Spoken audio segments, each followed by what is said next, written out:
The ball is spaced out here to Tabiso Kutumela. Tries to cross the ball in. Joe Mutakuwa goes in. Well, he's left wandering about, and Ludlu will attempt to fashion out the charge! And he sinks the Cranes! The Beetle has done it! The Mini Cooper has put the Cranes to the sword! And South Africa cement their legacy as comeback kings! Give them half a chance. Give them a whiff of goal, and now right at the death, the Cranes watch their dream crash and burn right at home. Joe Mutakuwa took a gamble.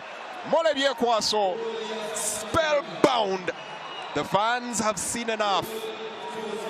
Another agonizing campaign.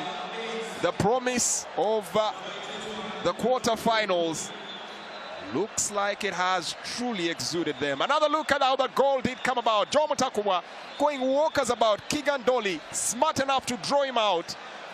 And then with time and space, makes no mistake, Ndabayithethwa Ndlodlu just launches that ball, angling it beautifully to the back of the net, to the dismay of the Uganda Cranes and the millions of the Ugandans who are watching this game. Close, but not quite. South Africa 3, Uganda 1.